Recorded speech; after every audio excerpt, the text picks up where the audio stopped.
Assalamualaikum warahmatullahi wabarakatuh.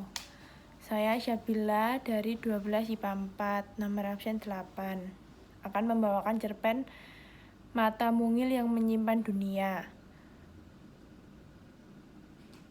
Selalu, setiap pagi setiap Gustaf berangkat kerja dan terjebak rutin kemacetan perempatan jalan menjelang kantornya, ia selalu melihat bocah itu tengah bermain di kolong jalan layang. Kadang berloncatan seperti menjolok sesuatu, kadang hanya merunduk jongkok, memandangi trotoar seolah ada yang perlahan tumbuh dari celah konblok. Karena kaca mobil yang selalu tertutup rapat, Gustaf tak bisa mendengarkan teriakan-teriakan bocah itu. Saat dia mengibaskan kedua tangannya bagai menghalau sesuatu yang berterbangan, Gustaf hanya melihat mulut bocah itu seperti berteriak dan tertawa. Kadang Gustaf ingin menurunkan kaca mobil agar ia bisa mendengarkan apa yang diteriakkan bocah itu. Tapi Gustaf malas menghadapi puluhan pengemis yang pasti akan menyerbu begitu kaca mobilnya terbuka. Maka Gustaf hanya memandangi bocah itu dari dalam mobilnya yang merayap pelan dalam kemacetan. Usianya paling 12 tahunan, rambutnya kusam kecoklatan karena kena panas matahari. Selalu bercelana pendek kucel, berkoreng di lutut kirinya. Dia tak banyak beda dengan para anak jalanan yang sepertinya makin hari makin banyak.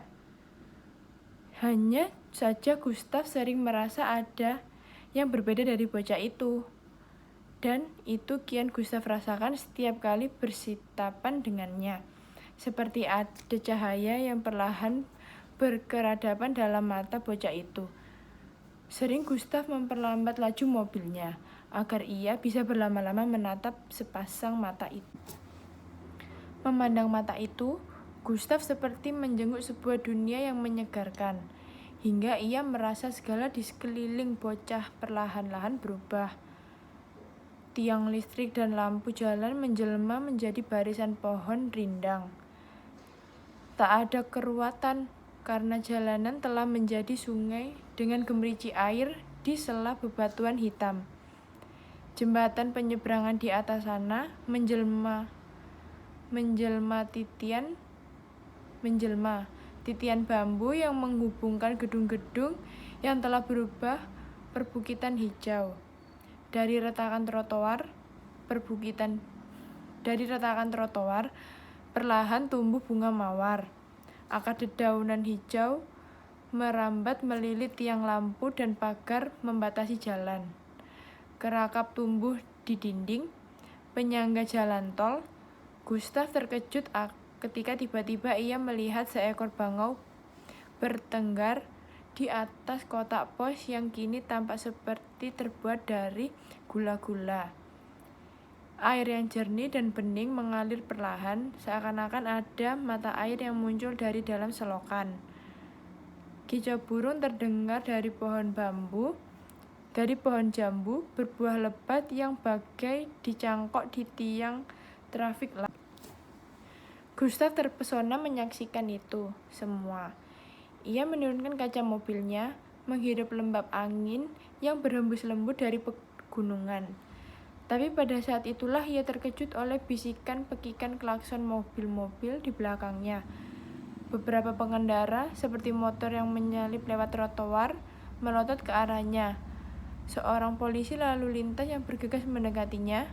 Buru-buru Gustaf menghidupkan mobilnya dan melaju. Gustaf jadi selalu terkenang mata bocah itu. Ia tak pernah menyangka betapa di dunia ini ada mata yang begitu indah. Sejak kecil Gustaf suka pada mata. Itu sebabnya ketika kanak-kanak ia menyukai boneka. Ia suka menatap berlama-lama dan itu rupanya membuat Mama cemas waktu itu. Mama takut ia akan jadi homeseks seperti Om Ridwan yang kata Mama. Sewaktu kanak-kanak, ia juga menyukai boneka, lantas segera membawanya ke psikolog. Berminggu-minggu mengikuti terapi, ia selalu disuruh menggambar. dan ia selalu menggambar mata. Sering ia menggambar mata yang bagai liang hitam. Sesekali ia menggambar bunga mawar, tubuh dari dalam mata itu. Mata dengan sebilas pisau yang menancap, atau binatang-binatang yang berloncatan dari dalam mata berwarna hijau toska. Ia senang ketika Oma memuji gambar-gambarnya itu. Oma seperti bisa memahami apa yang ia rasakan. Ia ingat perkataan Oma saat ia berusia 7 tahun, mata itu seperti jendela hati. Kamu bisa menjenguk perasaan seorang lewat mata. Sejak itu Gustav suka memandang mata setiap orang yang dijumpainya. Tapi Papa kerap Hendrik tak sopan menatap mata orang seperti itu. Papa menyuruh agar selalu menunduk pandangan bila berbicara dengan seseorang. Saat remaja, ia tak lagi menyukai boneka. Tapi ia suka diam-diam memperhatikan mata orang-orang yang ia jumpai. Kadang tanpa sadar ia sering mendapati dirinya tengah memandangi mata seseorang cukup lama, hingga orang itu merasa risih dan cepat-cepat menyingkir. Setiap menatap mata seseorang, Gustav seperti melihat bermacam-macam keajaiban yang tak terduga. Kadang ia melihat api berkobaran dalam mata itu.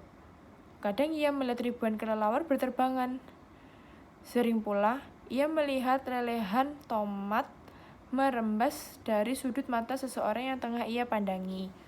Atau dalam mata itu ada bangkai bayi yang terapung-apung, pecahan kaca yang menancap di kornea, kawat berduri yang terjulur panjang, padang gersang ilalang, pusaran kabut kelabu dengan kesedihan dan kesepian yang menggantung. Di mana-mana, Gustav hanya melihat mata yang keruh menanggung beban hidup. Mata yang penuh kemarahan, mata yang berkilap licik, mata yang tertutup jenggala kebencian. Karena itu, Gustav jadi begitu terkesan dengan sepasang mata bocah itu. Rasanya itulah mata yang paling indah yang pernah Gustav lihat. Begitu bening, begitu jernih, mata yang mungil, tapi bagai menyimpan dunia. Alangkah menyenangkan bila memiliki mata seperti itu. Mata itu membuat dunia jadi terlihat berbeda. Barangkali seperti mata burung seriwang yang bisa menangkap lebih banyak warna. Setiap kali terkenang mata itu, setiap kali itu pula Gustav kian ingin memilikinya. Sembari menikmati secangkir cappuccino di coffee shop sebuah mall, Gustav memperhatikan mata orang-orang yang selalu lalang. Mungkin ia akan menemukan mata yang indah, seperti mata bocah itu. Tapi Gustav tak menemukan mata seperti itu. Membuat Gustav berpikir, bisa jadi mata bocah itu memang satu-satunya mata paling bagus di dunia. Dan ia makin ingin memiliki mata itu, agar ia bisa memandangi semua yang kini dilihat dengan berbeda. Gustav kini bisa mengerti kenapa bocah itu terlihat berlarian riang, karena ia tengah berlarian mengejar capung yang hanya bisa dilihat dengan mata bocah itu. Bocah itu sering berloncatan, sebab itu tengah menjoloki sebuah jambu yang terlihat begitu segar di matanya. Mata bocah itu pasti melihat sekawanan burung gelatik terbang merendah, bagai hendak hinggap di kepalanya. Hingga ia mengibas-ngibaskan tangan menghalau agar burung-burung itu kembali terbang. Ketika berjongkok, pastilah bocah itu sedang begitu senang memandangi seekor kumbang tanah yang muncul dari celah konblok. Semua itu hanya mungkin karena mata mungil indah di bocah itu melihat dunia yang berbeda, atau karena mata mungil itu memang menyimpan sebuah dunia. Tentulah menyenangkan bila punya mata seperti itu. Batin Gustav, apa yang ia kini pandangi akan terlihat berbeda.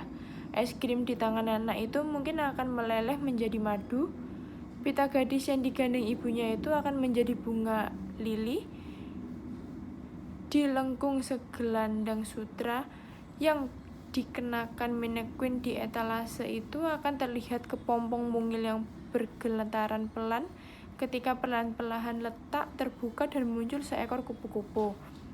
Seekor kepik bersayap merah berbintik hitam tampak merayap di atas meja. Eceng gondok tumbuh di lantai yang digenangi air bening.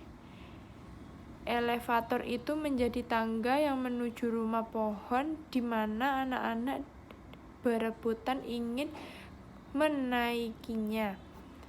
Ada rimpang menjalut di kaki-kaki kursi. Bambu apus tumbuh di dekat pakaian yang dipajang. Cahaya jadi terlihat seperti sulur-sulur benang berjuntaian.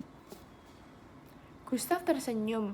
Ia sering mendengar soal cerita operasi ganti mata. Ia tinggal datang ke Medical Eye Center untuk mengganti matanya dengan mata bocah itu. Gustav hanya perlu menghilangkan sekitar 2 bulan untuk menjalani operasi dan perawatan mengganti matanya. Ia ingin ketika ia muncul kembali, semua sudah tampak sempurna. Tentu lebih menyenangkan bila tak seorang pun tahu kalau aku baru saja ganti mata, pikirnya. Orang-orang pasti akan terpesona begitu memandangi matanya. Semua orang akan memujinya, memiliki mata yang paling indah yang bagai menyimpan dunia. Pagi ketika Gustav berangkat kerja dan terjebak rutin kemacetan perempatan menjelang ke kantornya, ia melihat seorang bocah duduk bersimpuh di trotoar dengan tangan menjulur ke arah jalan. Kedua mata bocah itu kosong buta. Gustav hanya memandangi bocah itu. Ia ingin membuka jendela dan melemparkan recehan, tapi segera ia urungkan karena merasa percuma. Ia melangkah melewati lobi perkantoran dengan langkah yang penuh kegembiraan karena melihat setiap orang memandang ke arahnya. Berbagai orang malah terlihat melotot tak percaya. Gustav yakin mereka kagum pada sepasang matanya. Gustav berkesima memandang sekelilingnya. Dengan gaya anggun Gustav menuju lift. Begitu lift itu tertutup, seorang perempuan yang tadi gemetaran memandangi Gustav terlihat menghela nafas sambil berbicara kepada temannya. "Kamu lihat mata tadi?" "Ya, persis mata iblis." Jakarta 2006. Sekian cerpen Mata Mungil yang Menyimpan Dunia karya Agus Nur. Wassalamualaikum warahmatullahi wabarakatuh.